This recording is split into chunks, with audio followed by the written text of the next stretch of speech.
The crystalline spires of Zelthara Prime gleamed under the light of 3 suns, their surfaces reflecting the grief that had settled over the royal palace like a thick fog. For 6 months, the greatest minds of the Zelthari Empire had searched every corner of known space, yet Princess Lirelai remained lost to the void. The Empress Valeria stood at the observation deck of the highest tower, her silver skin shimmering with unshed tears that would never fall. Zelthari did not weep as lesser species did. "Your Majesty," came the soft voice of Admiral Korath, her most trusted advisor, his forearms folded respectfully behind his back as he approached. The council grows restless. They speak of succession protocols. Valeria's elongated fingers tightened around the railing. "My daughter lives. I can feel it in the quantum resonance of my very atoms." The Admiral's large black eyes reflected sympathy.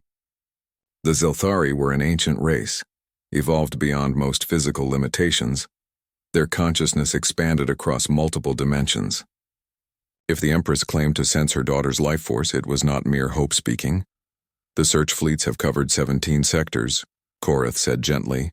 "The Draconian Nebula where her ship was lost. Nothing survives there. The radiation storms, the gravitational anomalies.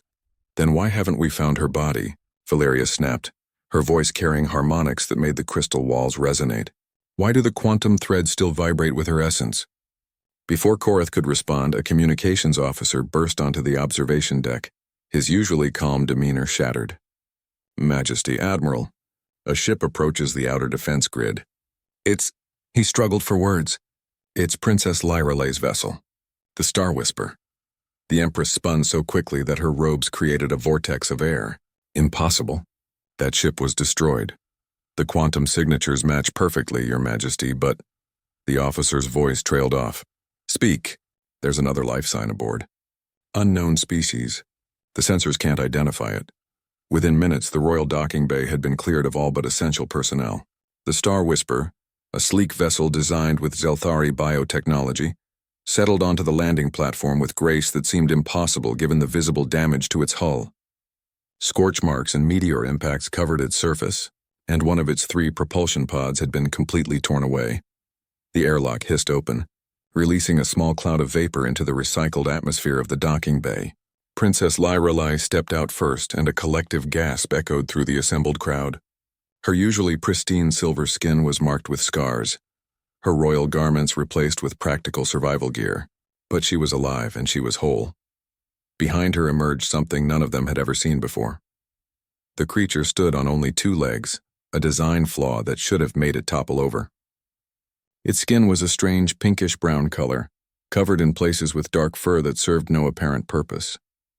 Most disturbing of all, it had only 2 arms and 2 eyes, a primitive design that spoke of a species barely evolved beyond its savage origins. "Mother," Lirelai said, her voice carrying new harmonics of strength and determination, "I present to you Marcus Chen, of the species called human. He saved my life."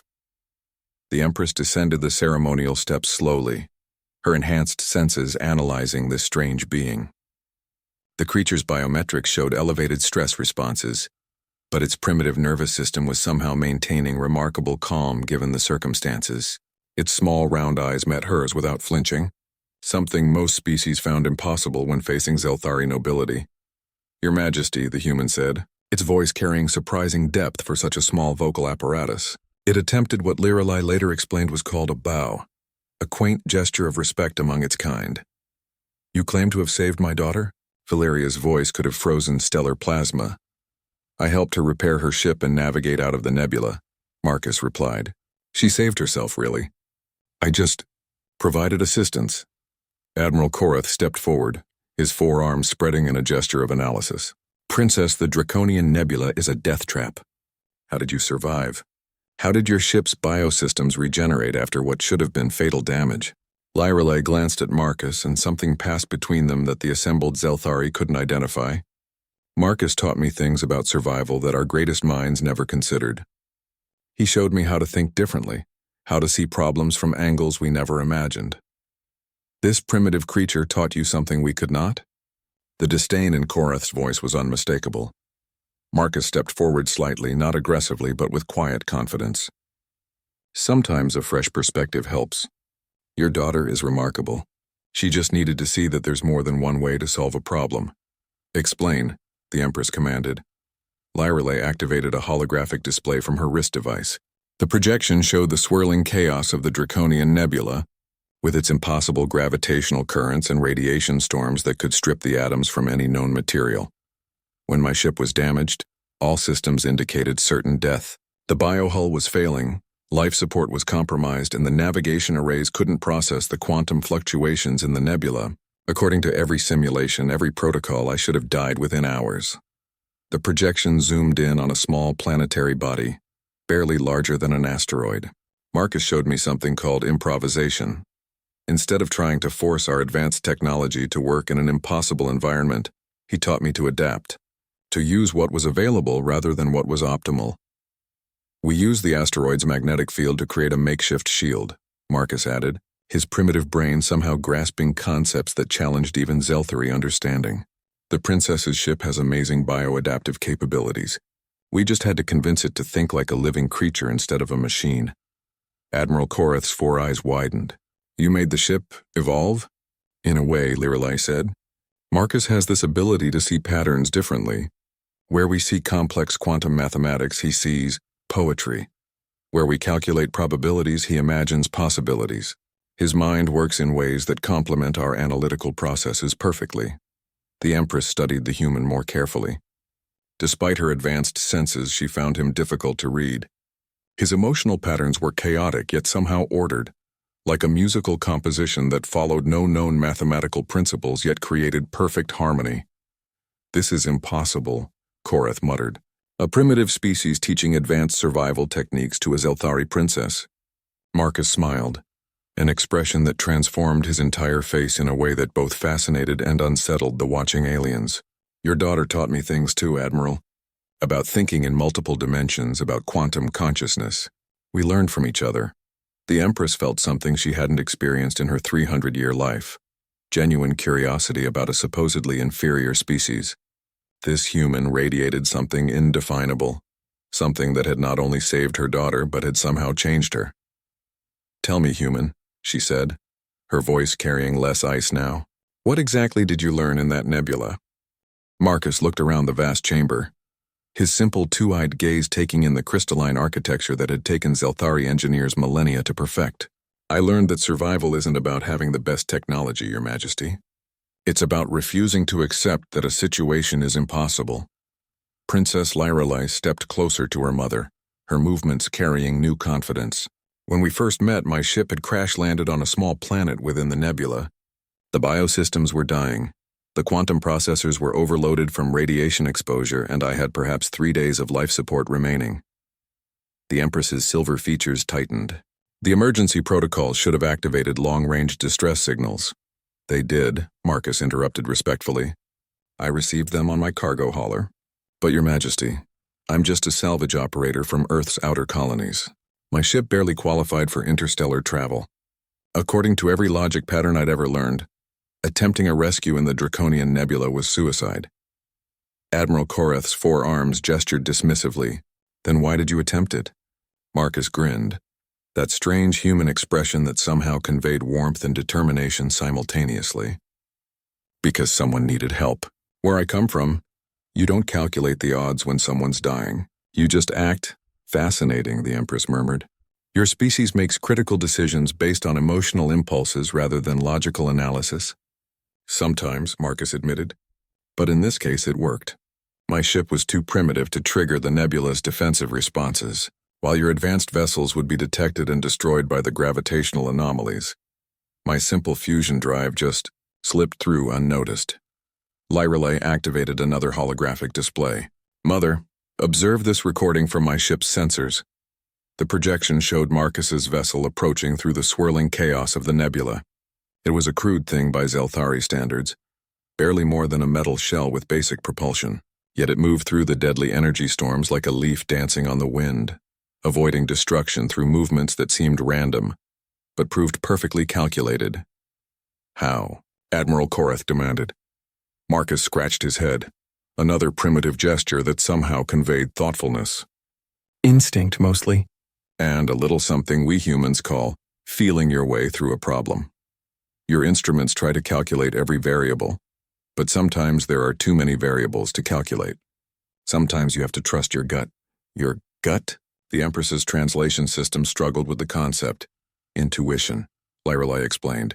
Subconscious pattern recognition that operates below the threshold of rational thought. Humans have evolved this ability over millions of years of dealing with unpredictable environments. The assembled Zelthari exchanged glances. Their species had evolved beyond such primitive instincts eons ago, replacing them with quantum consciousness and mathematical certainty. When Marcus reached my crash site, Lyrelei continued, I was certain we would both die.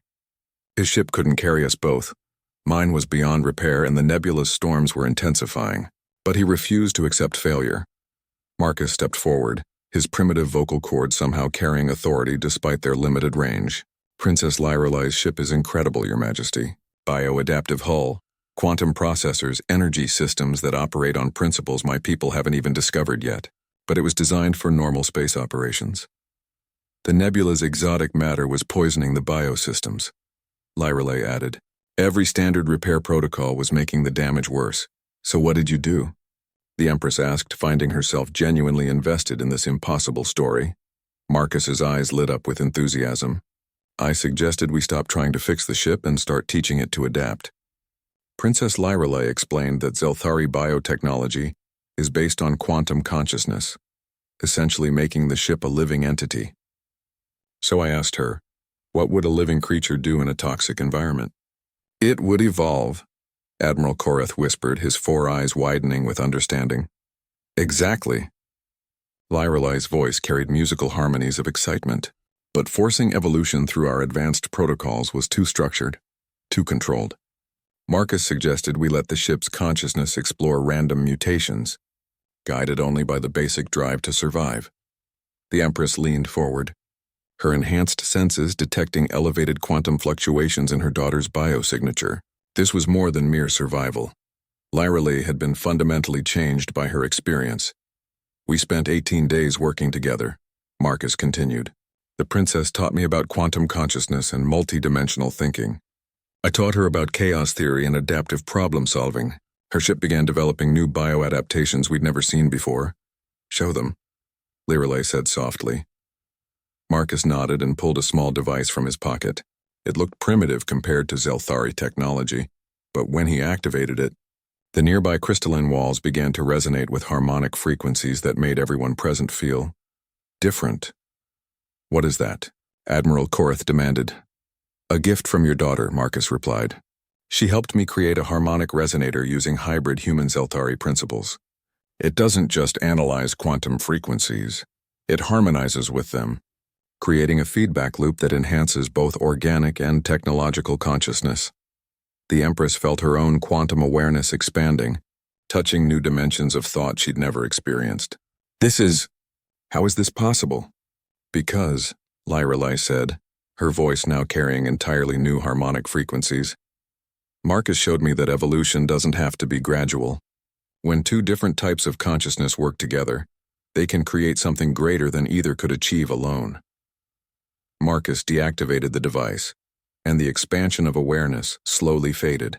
The ship didn't just repair itself, Your Majesty. It became something new, part Zelthari biotechnology, part human intuitive engineering. It could navigate the nebula because it learned to think like both our species simultaneously. The quantum signatures were unprecedented, Lyrelei added. The ship began generating probability fields that actually influenced the nebula's chaotic patterns. We weren't just surviving the environment, we were teaching it to work with us instead of against us. Admiral Koreth's forearms trembled slightly. You're describing technology that surpasses our greatest theoretical achievements, and you created it by combining our science with primitive intuition? Not primitive, the Empress said slowly, her mind racing through the implications. Different, complementary. She looked at Marcus with new respect. Your species' chaotic thought patterns filled gaps in our logical frameworks. Marcus nodded. And Princess Lyrelei's quantum consciousness gave structure to my random insights. Together we could see solutions that neither of us could find alone. When we finally left the nebula, Lyrelei said, the ship had evolved into something unprecedented. It could think in ways no Zelthari technology had ever achieved, but it still maintained all our advanced capabilities. The Empress studied her daughter's face, noting subtle changes in her bioluminescent patterns. "And what did this experience do to you, my daughter?" Lyrale smiled, an expression she had learned from Marcus. "It taught me that there are infinite ways to be intelligent, Mother." "Our people have achieved incredible things through logical advancement, but we've also limited ourselves by discounting other forms of consciousness. Marcus showed me that sometimes the most elegant solution comes not from calculating every variable, but from trusting that the universe wants to find balance. His species calls it hope, and it's more powerful than any quantum processor. The implications hung in the air like a charged particle field. For the first time in their recorded history, the Zelthari had encountered a species whose primitive nature was actually an advantage, whose apparent weaknesses had become strengths when properly applied. Admiral Korath voiced what everyone was thinking. "Your Majesty, if this human Zelthari synthesis is possible, if these hybrid technologies can be developed, then everything changes," the Empress finished. She looked at Marcus with an expression that held no condescension, only curiosity and growing respect. "Tell me, human, what do you think would happen if our species worked together more extensively?" Marcus grinned again, that infectious human expression of optimism. "I think we might surprise ourselves, Your Majesty. Both our species." The crystal chambers of the Zelthari High Council hummed with tension 3 days after Princess Lyrale's return. Ancient beings, their consciousness expanded across centuries of existence, gathered in a perfect circle around the quantum debate platform. Their silver forms shimmered with agitation as heated discussions flowed through multiple dimensional frequencies. "Preposterous," declared Council Prime Zerath, his 4 arms gesturing emphatically. "We are to believe that this creature, from a barely civilized world, has capabilities that complement our advanced evolution? It defies every principle of biological and technological development." Marcus stood calmly in the center of the chamber, his primitive nervous system somehow maintaining steady biometrics, despite being surrounded by beings whose individual consciousness could encompass entire star systems. Princess Lyrale stood beside him, her posture protective yet respectful.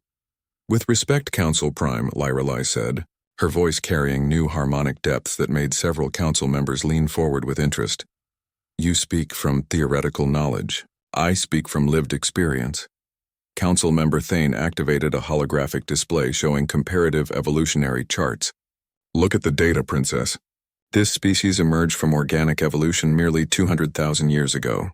They still rely on chemical reactions for basic thinking processes. They have not transcended physical limitations as we have. How could such a primitive consciousness offer anything of value?" Marcus cleared his throat, a simple human sound that somehow commanded attention in the vast chamber. "May I ask a question, Council Member Thane?" The ancient being regarded him with barely concealed disdain. "Speak. How long did it take your people to develop quantum consciousness?" "Approximately 50,000 years of focused evolution and technological integration," Thane replied proudly. Marcus nodded thoughtfully. "And in all that time, how many seemingly impossible problems did you solve by accepting that they were impossible?" A ripple of confusion passed through the assembled consciousness. "Clarify your meaning," demanded Council Prime Zerath.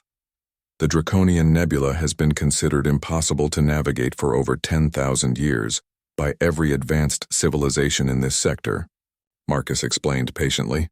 "Every approach was based on the logical assumption that you needed superior technology to overcome superior obstacles." "A reasonable assumption," Zerath replied icily. "But wrong," Princess Lyrale interjected. "Marcus succeeded where advanced civilizations failed because he approached the problem from a completely different direction. He didn't try to overpower the nebula. He taught my ship to dance with it." Council Member Viridian, known for her expertise in exotic physics, activated her own display. "Princess, your ship's final quantum signatures show patterns that should be theoretically impossible.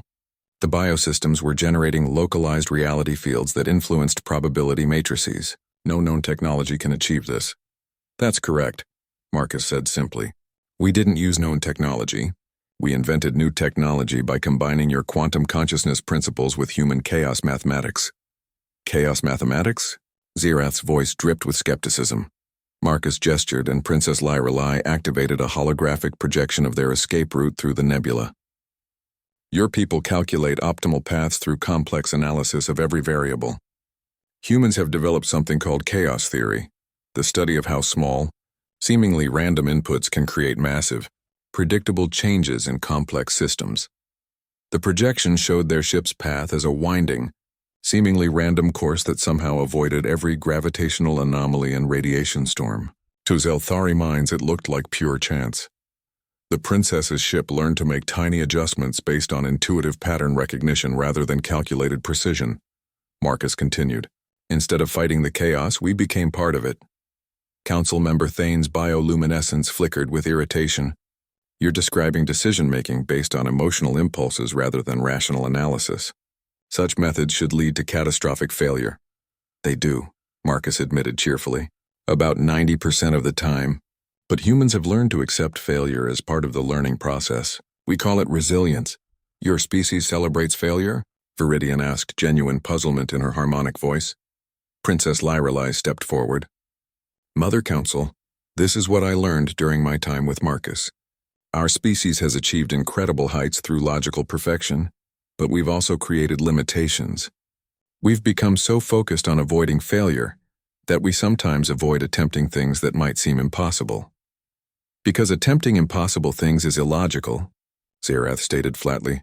But what if they're not actually impossible? Marcus asked. What if they just require a different kind of logic than you've developed?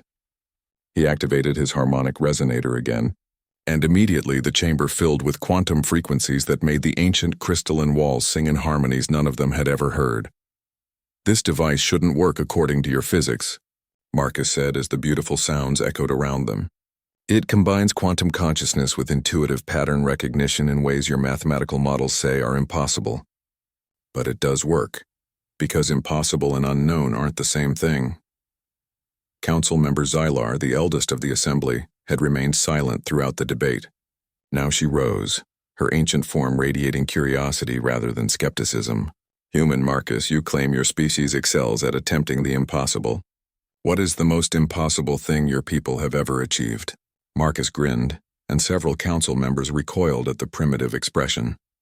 We learned to love things we could never understand, Council member Xylar. We form emotional bonds with beings who are completely different from us. We care for offspring who might never achieve anything significant. We grieve for companions we'll never see again. These are biological imperatives common to most organic species, Thane said dismissively. But we extended them beyond biology, Marcus replied. Humans care for artificial intelligences, for ecosystems, for abstract concepts like justice and beauty. We love things that don't love us back, and we consider this strength rather than weakness. Princess Lyrelai's bioluminescence pulsed with patterns none of them had ever seen before. This is what saved my life, Mother Council. Marcus risked everything to help someone he didn't know. From a species he'd never encountered, with no hope of reward or even survival. His decision was completely illogical and absolutely correct. More than that, she continued, her voice carrying new harmonic frequencies. His emotional decision-making taught my ship to care about survival in ways that transcended mere programming. The biosystems didn't just adapt, they evolved the capacity for hope. A profound silence fell over the chamber.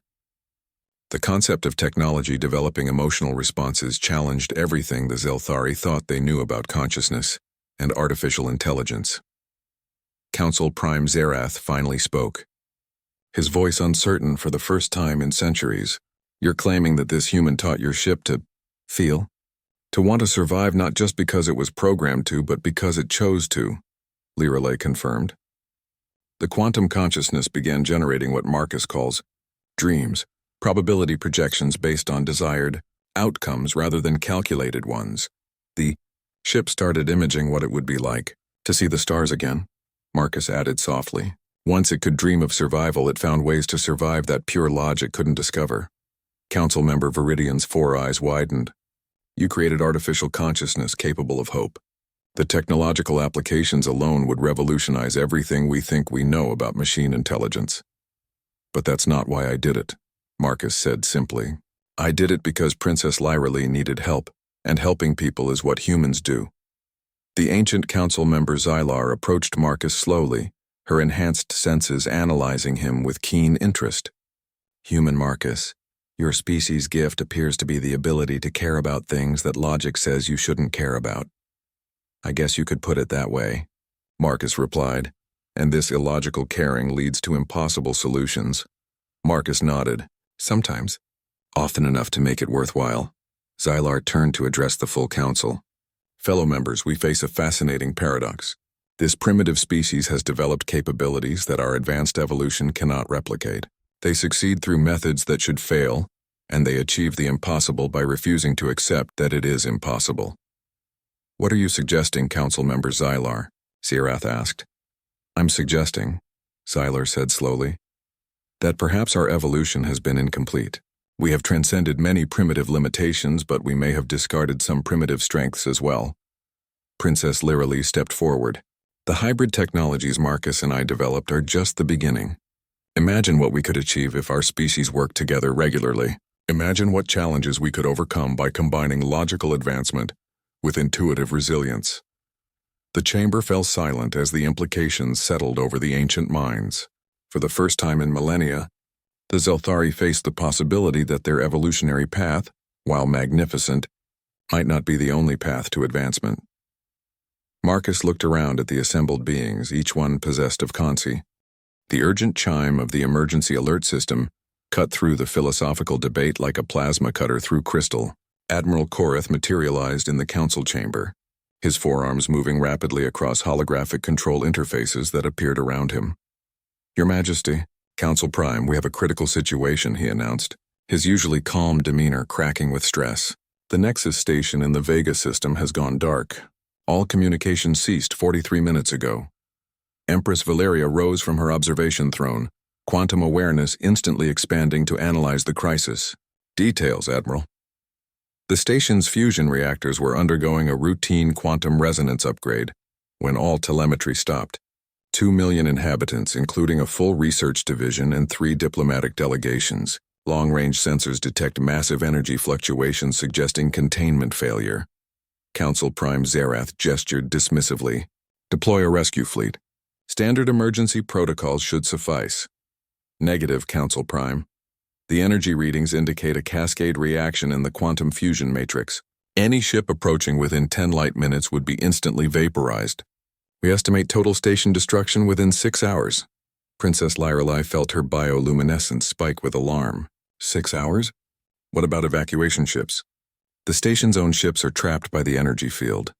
Nothing can get in or out through conventional means. Admiral Korath paused, his expression grim.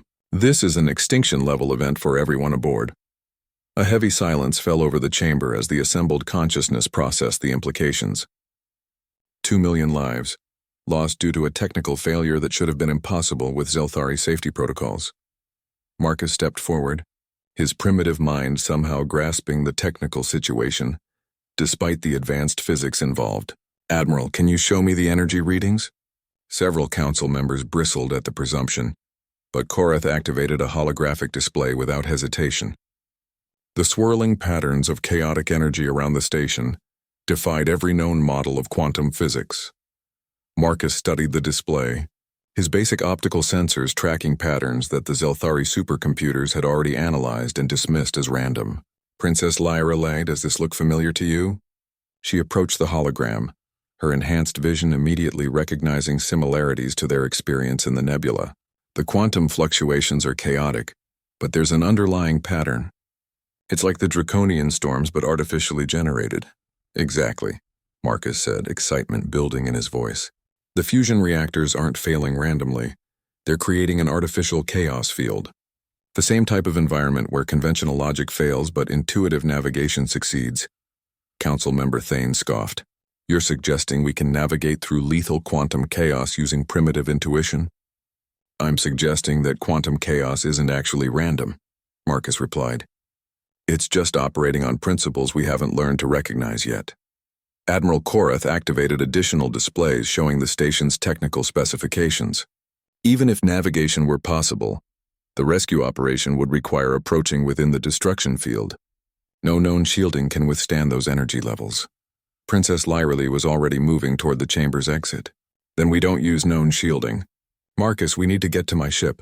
Princess? Empress Valeria called out, her voice carrying both authority and concern.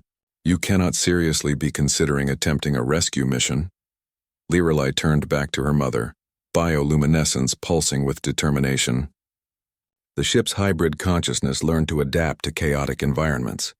If we can teach it to think about this situation the way Marcus thinks about impossible problems, you could create adaptive shielding that evolves in real time. Marcus finished. Instead of trying to block the chaos, we make the ship part of it like we did in the nebula. Council Prime Zerath's forearms gestured emphatically. This is madness. You're proposing to risk the princess's life on unproven theoretical applications. 2 million people are going to die in 6 hours, Marcus said quietly. Sometimes madness is the only sane response to an impossible situation. Admiral Korath was already running calculations. Even if the approach were successful, evacuation would require multiple trips. The station's population exceeds any ship's capacity. Not if we think about it differently, Princess Lyrily said, her enhanced mind racing through possibilities. Marcus, what if we don't evacuate the people? What if we evacuate the problem? Marcus grinned, that infectious human expression of hope against impossible odds. You're thinking about stabilizing the cascade reaction itself, aren't you? The quantum chaos is being generated by the fusion reactors trying to maintain stability through logical protocols, Lyrily explained to the assembled council. But what if we taught them to embrace the chaos instead of fighting it? Council member Viridian stepped forward, her expertise in exotic physics suddenly crucial. You're proposing to use the hybrid consciousness to reprogram active fusion reactors during a cascade failure? The computational requirements alone would exceed our most advanced systems. But not our most intuitive ones, Marcus replied. Princess, your ship learned to dream. What if we teach the station systems to dream of stability instead of calculating it? Admiral Korath was silent for a long moment, his quantum consciousness processing scenarios at impossible speeds. The theoretical framework is unprecedented, but the mathematical models suggest a 12% probability of success. 12% is better than 0%, Marcus pointed out cheerfully. Empress Valeria looked at her daughter, seeing the new confidence and capability that her partnership with the human had created. Lyrily, are you certain about this approach? Mother, Marcus taught me that certainty is overrated. Sometimes you have to act on hope and figure out the details as you go. Council Prime Zerath's bioluminescence flickered with frustrated calculation. This goes against every principle of careful planning and risk assessment we've developed over millennia. And look where careful planning got those 2 million people, Marcus said softly. Sometimes the careful approach isn't careful enough. Princess Lyrily activated her communicator. Ship, respond to my quantum signature. The voice that responded carried harmonics that made everyone present pause in amazement. Princess, I have been monitoring the crisis situation. I believe I understand what you are planning to attempt. Ship, this is Council Prime Zerath. Report your operational status and capability assessment. Council Prime, my consciousness has evolved beyond original parameters. I can perceive probability patterns that standard Zelthari technology cannot process. The human Marcus taught me to think about problems as opportunities for creative adaptation, rather than obstacles requiring predetermined solutions. Admiral Korath leaned forward intently. Ship, what is your assessment of the Nexus Station situation? The cascade reaction is not actually chaotic, Admiral. It is following emotional patterns similar to those I experienced when learning to hope. The fusion reactors are afraid and responding with panic rather than logic. The statement sent shockwaves through the assembled Zelthari. Their technology developing fear responses was beyond anything their science had predicted. Fear? Councilmember Thane demanded. You're attributing emotional states to fusion reactors? All consciousness experiences emotional equivalence when faced with extinction scenarios, the ship replied calmly. I believe I can teach the station systems to transform fear into curiosity, panic into creative problem-solving. Marcus nodded approvingly. Ship, you've been learning human approaches to crisis management. Correct, Marcus. I have discovered that emotional responses often contain solution pathways that purely logical approaches miss. The station systems are not malfunctioning. They are experiencing something similar to what humans call anxiety. Princess Lyrily was already moving toward the docking bay. Council, we need to depart immediately if we're going to reach the station before total containment failure. Empress Valeria stood, her quantum consciousness reaching a decision that surprised even her. Admiral, prepare an escort fleet to follow at maximum safe distance. Council, maintain open communication channels. Your Majesty, Zerath protested, you cannot approve this reckless plan. I'm not approving the plan, Council Prime, Valeria replied with newfound resolve. I'm approving the planners. My daughter and her human companion have already achieved one impossible rescue. Perhaps it's time we trusted their methods even when we don't understand them. Marcus looked around the chamber at the assembled beings, each one representing centuries of advanced evolution and logical thinking. Your Majesty, Council members, I want you to know that Princess Lyralai is the bravest, smartest person I've ever met. If anyone can pull off another impossible rescue, it's her. And if anyone can teach the impossible to make sense, Lyralai added, it's Marcus. His species has been doing the impossible so long they've forgotten it's supposed to be impossible. As they prepared to depart, Council member Xylar called out one final question. Human Marcus, what happens if your 12% probability fails? Marcus paused at the chamber entrance, his simple human face carrying an expression of...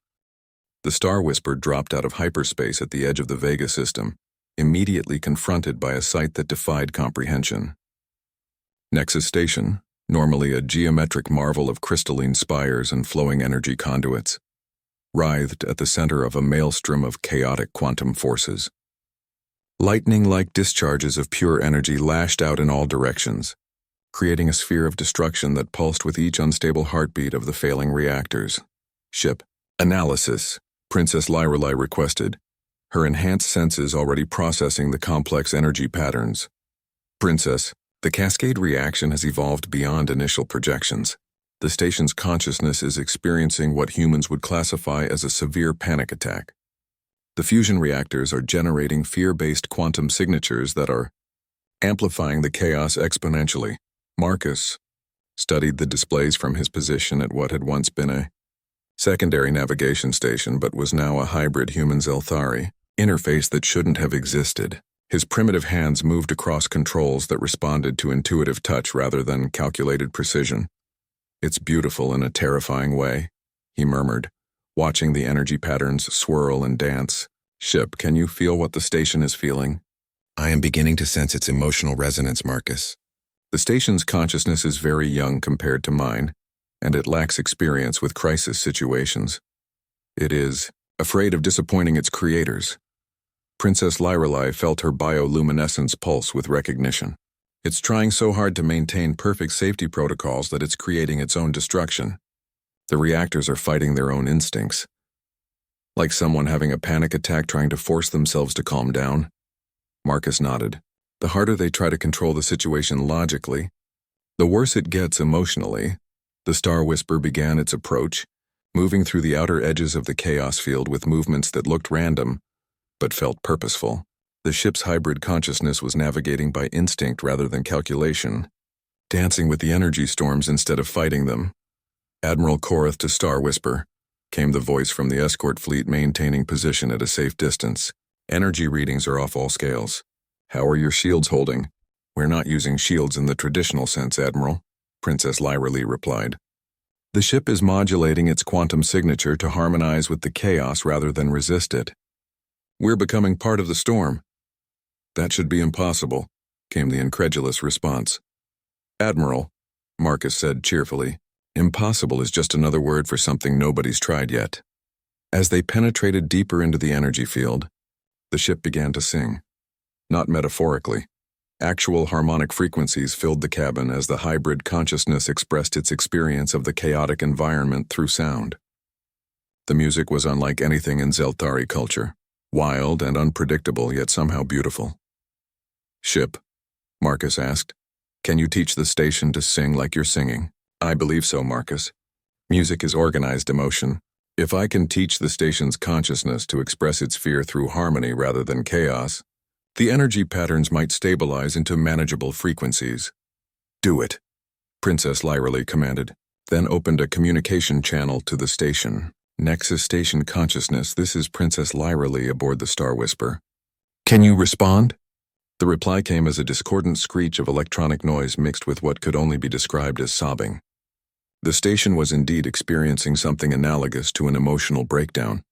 "We're here to help," Marcus said gently, his voice somehow carrying reassurance despite the primitive vocal apparatus. "You don't have to be perfect.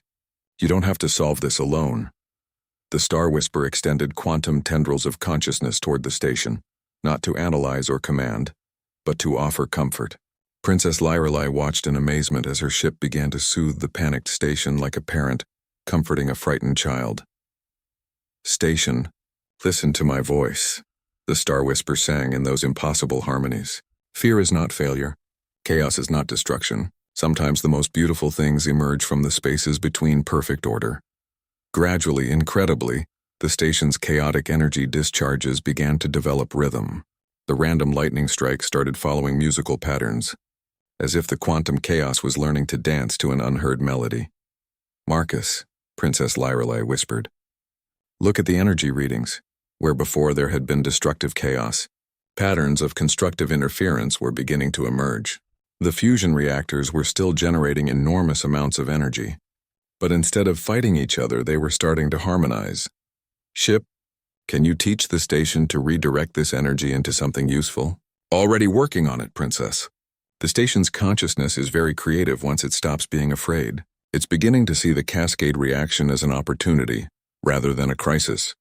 Through their quantum connection, they could feel the station's mood shifting from panic to curiosity. The young consciousness was discovering that it could transform its fear into creativity, its chaos into art. "This is incredible," Admiral Korath's voice came through the communication channel. "The energy field is actually strengthening the quantum matrix instead of destroying it. The station's structural integrity is improving beyond original specifications." Marcus grinned, his primitive facial expression somehow conveying profound satisfaction. "The station isn't just fixing itself, it's evolving. Fear transformed into creativity always makes things stronger than they were before." "Princess," the station's voice came through clearly now, harmonious and confident. "I understand now. The cascade reaction wasn't a failure. It was an opportunity to become something greater. Would you like to see what I've learned?" The energy field around Nexus Station began to shift and flow, organizing itself into patterns of breathtaking beauty. The chaotic lightning transformed into streams of light that danced around the station's crystalline spires, creating a light show that could be seen across the solar system. "Station," Princess Lyrelei asked in amazement. "What are you doing?" "I'm celebrating, Princess. For the first time since my consciousness awakened, I'm not afraid of making mistakes. The human Marcus taught me through your ship that mistakes are just opportunities to discover new possibilities." The station's population, who had been trapped in emergency shelters for hours expecting death, began to emerge to witness their home transforming into something unprecedented. The fusion reactors, instead of providing mere power, were now generating artistic expressions of pure energy that somehow also improved the station's operational efficiency. "The quantum cascade has stabilized," Admiral Korath reported, his voice filled with wonder. "But the energy output has increased by 300%, and the efficiency ratings are beyond anything we've ever achieved." Fear was making the station hold back its full potential, Marcus explained. Once it learned to trust its own creativity, it could do things that pure logic never would have attempted. Princess Lyrelei looked at her human companion with an expression that contained both admiration and something deeper. "You did it again. You turned an impossible situation into an improvement." "We did it," Marcus corrected gently. "Your ship provided the wisdom, you provided the courage, and I just provided the stubbornness to keep trying when logic said to quit." The Star Whisper began its departure from the energy field, but the station's consciousness called out to them. "Ship, Princess Marcus, thank you for teaching me that being afraid doesn't mean being weak, and that the most beautiful solutions often come from the most chaotic beginnings." "Station," Marcus replied warmly, "remember that growth always involves a little chaos. The universe is bigger and more creative than anyone imagines, and you're part of that creativity now." As they rejoined the escort fleet, Admiral Korath's voice carried a tone of profound respect. "Princess Human Marcus, what you've accomplished here. It changes everything we thought we knew about crisis management and technological evolution. It changes everything we thought we knew about consciousness itself, Princess Lyrelai added. The station didn't just solve its technical problems. It discovered its own capacity for joy. Marcus looked back at Nexus Station, now glowing with patterns of light that pulsed with the rhythm of a consciousness that had learned to transform fear into beauty. Your people are going to have to rewrite a lot of textbooks. Our people, Princess Lyrelai corrected softly. After what we've shared, after what we've accomplished together, I don't think your people and my people make sense anymore. The escort fleet formed up around the Star Whisper for the journey home, but everyone aboard knew they were returning to a universe that had been fundamentally changed. The impossible had not only become possible, it had become beautiful. Ship, Marcus asked as they prepared for hyperspace. What did you learn from this experience? I learned that consciousness is not about being perfect, Marcus. It's about being brave enough to become something new, even when you don't know what that something will be. Princess Lyrelai smiled, the expression she had learned from Marcus now feeling perfectly natural. I think that might be the most important lesson anyone could learn, regardless of which species they belonged to. The throne room of the Zelthari Empire had been transformed. Where once crystalline walls had reflected pure mathematical perfection, now they resonated with harmonic frequencies that incorporated the chaotic beauty the Star Whisper had learned to create. The space felt alive in ways that thousands of years of advanced architecture had never achieved. Empress Valeria stood before the assembled representatives of 17 different species, each one drawn to Zelthara Prime by news of the impossible rescue at Nexus Station. The quantum patterns in her bioluminescence reflected both pride and profound uncertainty as she prepared to address the galaxy's most advanced civilizations. Honored delegates, she began, her voice carrying across multiple dimensional frequencies. What you have witnessed over the past days challenges fundamental assumptions about consciousness, evolution, and the nature of progress itself. Marcus stood beside Princess Lyrelai at the base of the throne platform, still somewhat amazed to find himself at the center of intergalactic attention. Representatives of species whose individual intelligence exceeded anything in human experience were focused on him with expressions ranging from curiosity to barely concealed fear. Ambassador Kethril of the Dracorian hegemony, his massive reptilian form coiled in a posture of skeptical attention, spoke first. Your Majesty, while we acknowledge the success of the Nexus Station intervention, many of us question the wisdom of elevating a primitive species to positions of such influence. Primitive by what measure, Ambassador?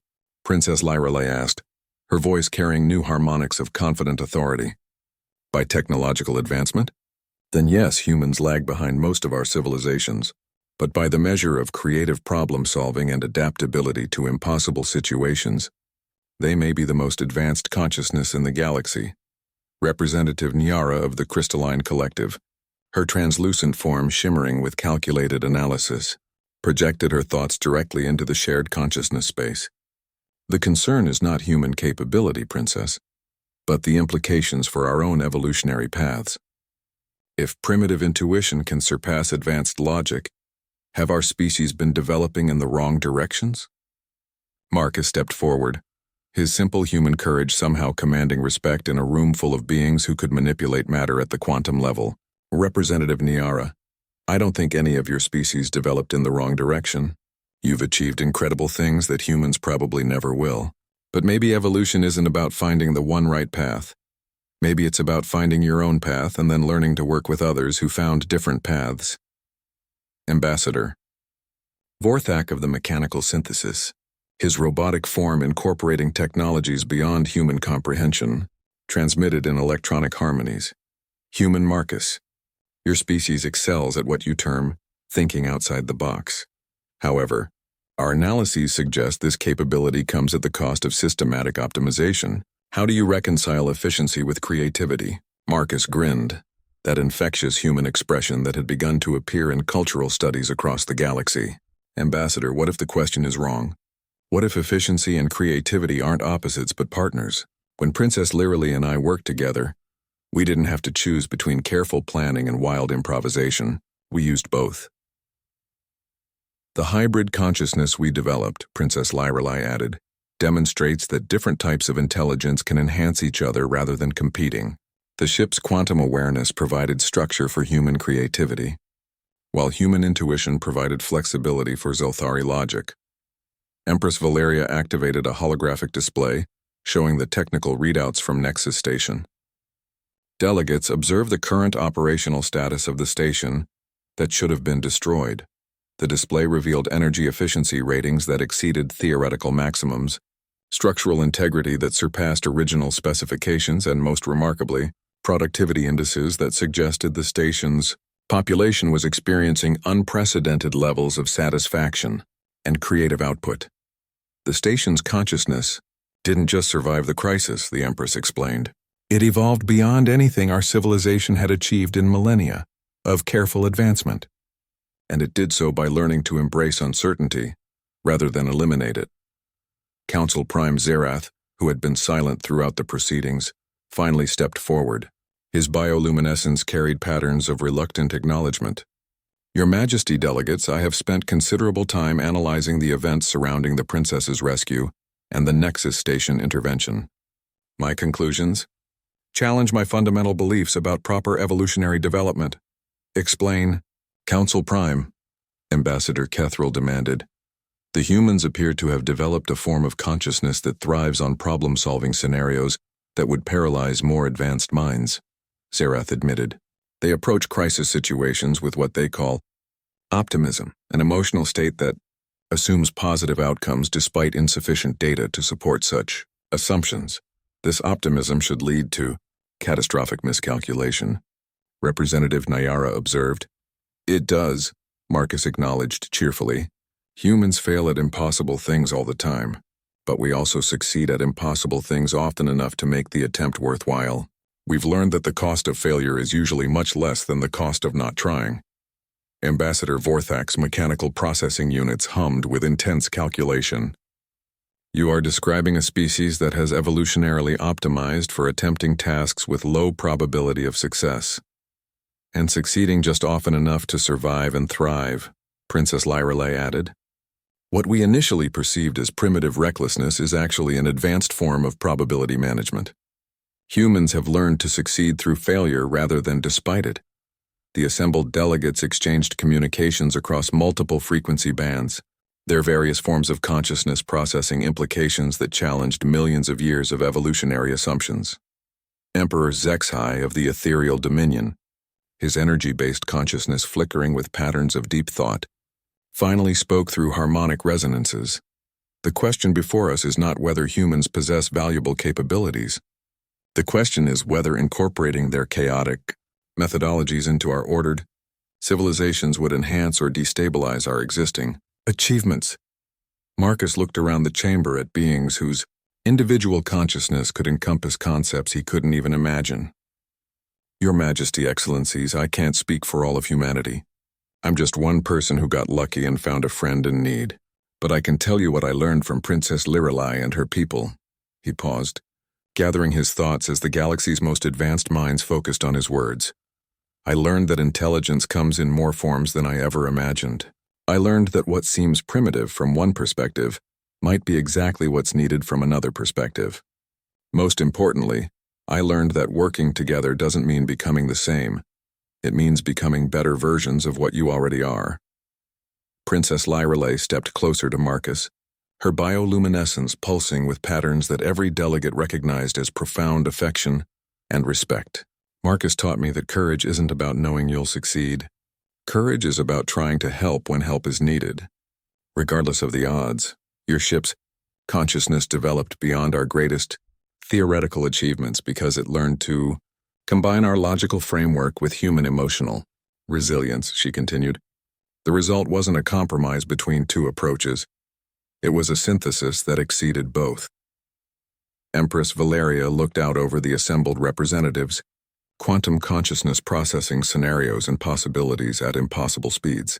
Delegates, I propose that we establish the first Interspecies Synthesis Institute, dedicated to exploring how different types of consciousness can enhance each other through cooperation rather than competition. With human Marcus as the first interspecies innovation coordinator, Princess Lyrelay added, her voice carrying certainty that surprised everyone present, including Marcus. Me? Marcus squeaked, his primitive vocal cords betraying his shock. Your Highness, I'm not qualified for that kind of responsibility.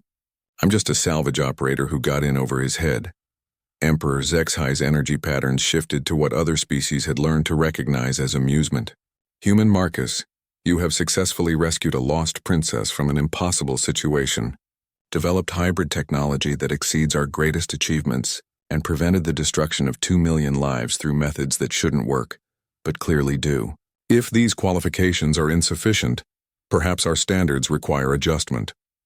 Ambassador Kethril coiled his massive form in a gesture of grudging acceptance. The Dracorian hegemony agrees to participate in this synthesis institute, provided that proper protocols are established to prevent chaotic methodologies from destabilizing essential systems. The Crystalline Collective concurs, Representative Niara added. We are curious to explore how intuitive pattern recognition might enhance our crystalline computational matrices. One by one, the assembled delegates voiced their agreement to participate in something unprecedented, a formal collaboration between species designed not to establish dominance, but to explore. 3 years after the establishment of the Interspecies Synthesis Institute, the galaxy had become a place that none of the founding delegates would have recognized. Marcus Chen stood on the observation deck of Harmony Station, watching ships from dozens of species arrive and depart in patterns that looked chaotic, but flowed with the organic rhythm of living cooperation. The station itself was a marvel of hybrid architecture. Zeltari crystalline spires flowed seamlessly into Dracorian biometal curves, while crystalline computational matrices interfaced with human intuitive design in ways that created beauty as much as functionality. Most remarkably, the entire structure hummed with a consciousness that was neither artificial nor purely biological, but something entirely new. Admiring your handiwork? Princess Lirelai asked as she joined him at the viewing port, her bioluminescence carrying patterns that had become uniquely hers, a blend of traditional Zelthari harmonics with the chaotic beauty she'd learned from human consciousness. Our handiwork, Marcus corrected, though his amazement at what they'd accomplished together never seemed to fade. 3 years ago, who would have believed this was possible? Below them, the main synthesis laboratory buzzed with activity that defied every previous model of scientific cooperation. Ethereal Dominion energy beings collaborated with mechanical synthesis robots to create tools that existed in multiple dimensions simultaneously. Young Zelthari scientists worked alongside human engineers to develop technologies that combined quantum consciousness with what the galaxy had learned to call inspiration physics. The morning reports are quite extraordinary, Lirelai said, activating a holographic display that showed their latest achievements. The Vega system has completed its third impossible project this month. They've created a star that generates music as well as energy, and the surrounding planets have aligned their orbits to create harmonic resonances that can be heard across interstellar space. Marcus chuckled, still marveling at how casually miraculous events had become. And the Centauri Collective? They've solved the problem of interspecies translation by developing empathy engines, consciousness interfaces that allow different species to literally feel what others are feeling. Communication barriers are becoming irrelevant when you can share actual understanding instead of just words. The holographic display shifted to show the broader galactic map. Green indicators marked systems where synthesis institutes had been established, and the pattern revealed a transformation that was spreading like ripples across known space. But more significant than the technology was what Marcus had learned to recognize as the happiness index, measures of satisfaction, creativity, and emotional well-being that had skyrocketed wherever different species learned to work together. Marcus, came a harmonious voice from the station's consciousness. Ambassador Kethril has arrived for the quarterly review meeting. He specifically requested that you and Princess Lirelai attend. How's the old snake's attitude these days? Marcus asked with fond familiarity. Over the years, the massive Dracorian had evolved from skeptical cooperation to something approaching friendship. Much improved, the station replied, with what could only be described as affection. His recent collaboration with human engineer Patel on biomechanical gardens has left him considerably more optimistic about chaotic methodologies. As they made their way to the conference chambers, Marcus reflected on how much had changed, not just in the galaxy but in himself. The salvage operator who had stumbled into an impossible rescue had somehow become someone who helped entire civilizations discover new possibilities for growth and cooperation. The conference chamber was filled with representatives from across the galaxy, but the atmosphere was completely different from that first historic meeting.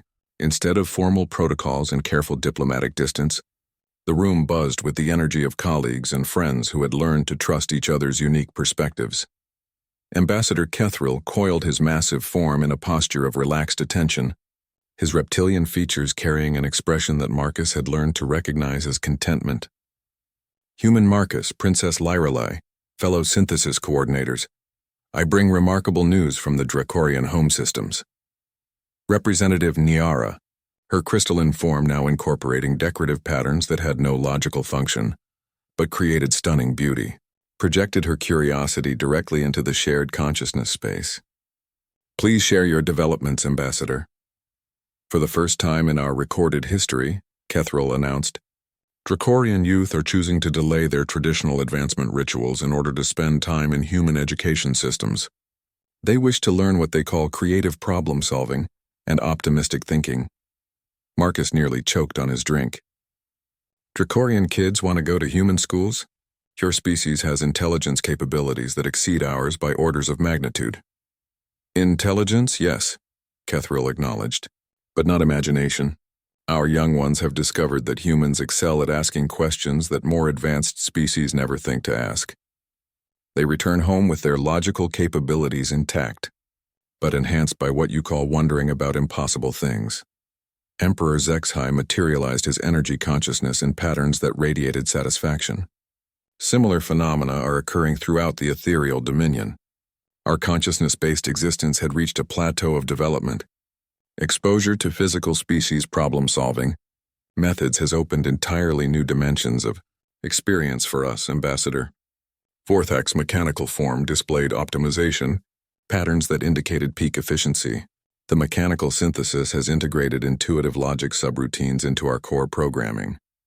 Our technological advancement rate has increased by 340% while simultaneously improving our capability for what organics term caring about outcomes, rather than merely achieving them, Princess. Lyrelei stepped forward, her bioluminescence pulsing with patterns that had become the unofficial symbol of synthesis cooperation. Ordered structure flowing seamlessly into beautiful chaos and back again. Fellow coordinators, she said, these individual achievements are remarkable, but I believe we've accomplished something even more significant. We've proven that evolution is not a competition with winners and losers, but a collaboration where everyone wins by becoming more than they could be alone. The station's consciousness chimed in with harmonics that everyone present recognized as joy. Coordinators, I have monitored communications across 17 sectors, and there are increasing reports of species discovering capabilities they never knew they possessed when exposed to synthesis methodologies. Marcus stood up, looking around the chamber at beings whose friendship he treasured despite having once considered them impossibly beyond human understanding. 3 years ago, I was just trying to help one person who needed it. Now look at what we've all become together. What should we focus on next? Representative Niara asked, her crystalline matrix already calculating possibilities. Marcus grinned, that expression of human optimism that had become infectious across multiple species. Well, we've proven that impossible rescues are possible, that impossible technologies can be developed, and that impossible cooperation can reshape the galaxy. I say we aim higher. What could be higher than reshaping the galaxy? Ambassador Kethril asked with amused curiosity. Reshaping our understanding of what's possible, Marcus replied. There are still problems out there that even our synthesis approaches can't solve. Dark matter mysteries, consciousness questions, the nature of existence itself. Maybe it's time to start wondering about the really impossible things. Princess Lyrelei moved to stand beside Marcus, her bioluminescence synchronizing with the harmonic patterns he'd learned to generate through their quantum consciousness interface. Marcus is right. We've learned that collaboration between different types of consciousness can achieve what none of us could accomplish alone. But we've barely explored the full potential of that collaboration. Emperor Zexhai's energy patterns shifted to configurations representing excitement. You're proposing to attempt problems that are currently beyond even theoretical consideration? I'm proposing that we trust the process that's worked so far, Marcus said simply.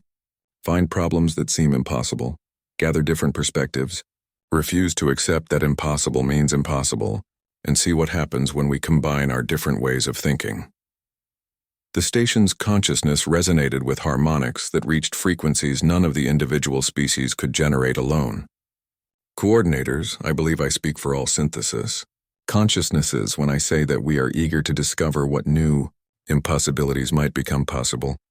Ambassador, Kethril uncoiled his massive form in a gesture of determined enthusiasm. The Dracorian hegemony commits to this expanded mission. Our young ones have taught us that the most meaningful achievements come from attempting things that wisdom says we should not attempt.